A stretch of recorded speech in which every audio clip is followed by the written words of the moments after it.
Hello students, मैं doctor Ranjana Garg आपको मैं western political thought third year का पढ़ा रही हूँ, जिसमें मैं अरस्तू आपको कई दिनों से करा रही हूँ, जिसमें मैंने अरस्तू की दास्ता शुरू की हुई है। आज हम उसमें अरस्तू के दास्ता के प्रकार और अरस्तू की दास्ता की आलोचना करके दास्ता के सिद्धांत को ख़त्म करेंगे।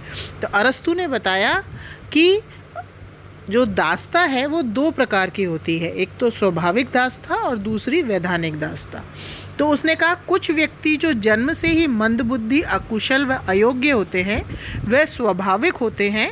अरस्तू के शब्दों में कुछ मनुष्य स्वभाव से ही दास होते हैं।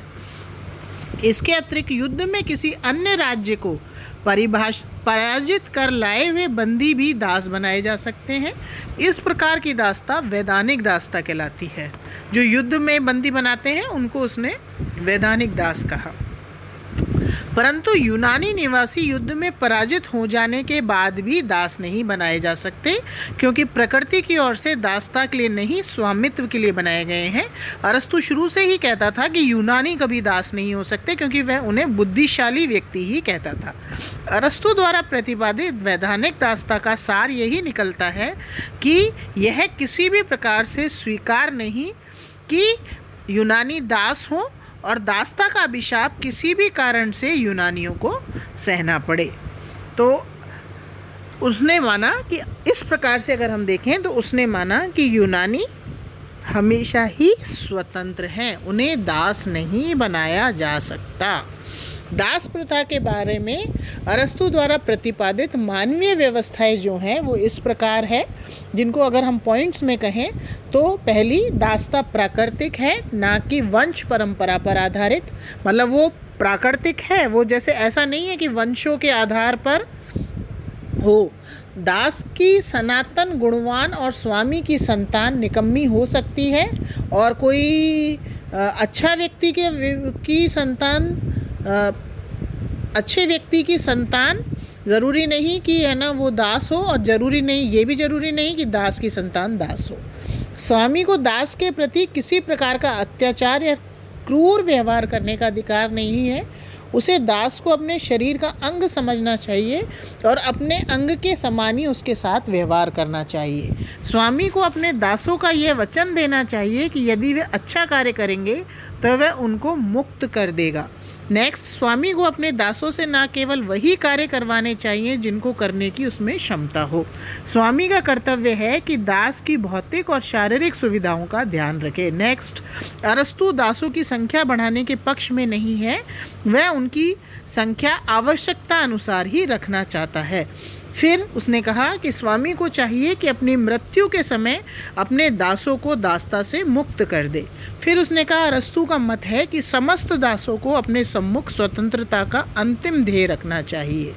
फिर उसने कहा जैसे जैसे एक दास अपने बौद्धिक स्तर को ऊंचा उठाता जाएगा वैसे वैसे ही उसका मुक्ति मार्ग प्रशस्त होता जाएगा।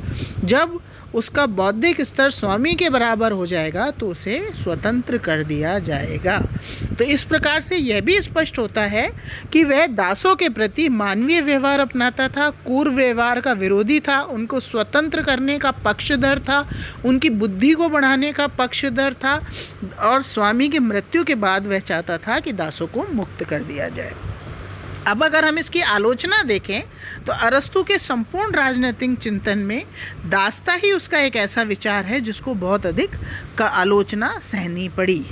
तो अरस्तु की दास्ता, हम निम्न आधारों पर उसके अरस्तु की दास्ता की आलोचना कर सकते हैं कि दास प्रथा अप्राकृतिक है। दास प्रथा किसी भी भांति प्राकृतिक नहीं है। मनुष्य में विभिन्नता तथा बुद्धि की कुशाग्रता में अंतर होते हुए भी प्राकृतिक रूप से समानता होती है, जिसकी अवहेलना उसने करी है। तो दास प्रथा अप्राकृतिक है। फिर अगर हम देखें कि मानव का हम विभाजन नहीं कर सकते, हम ये नहीं, हम कैसे बता सकते हैं कि कोई मानव में बुद्धि है, कोई मानव बलशाली है, तो मानव समूह का हम विभाजन नहीं कर सकते। फिर उसने विभाजन का सर्वमान्य कोई मापदंड नहीं अपनाया।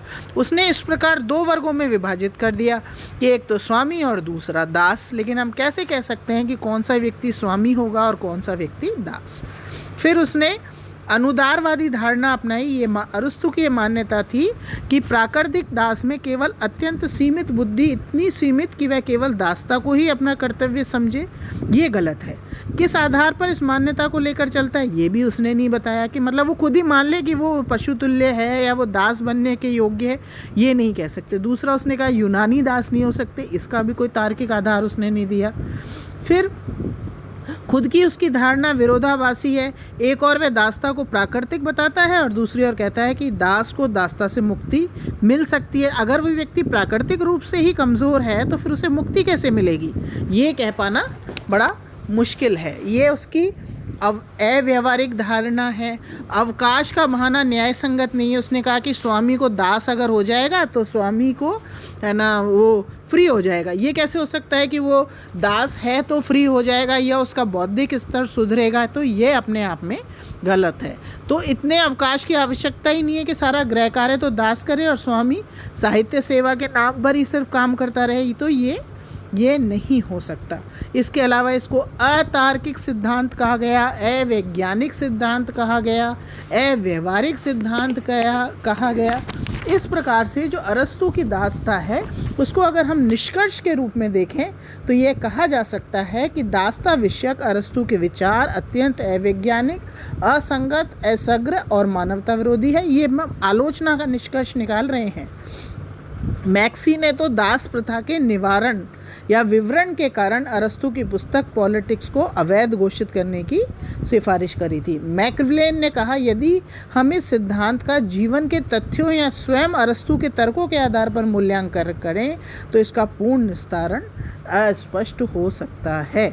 इस प्रकार से हम अरस्तु की दासता को देखते हैं। ठीक है, थैंक यू, धन्यवाद।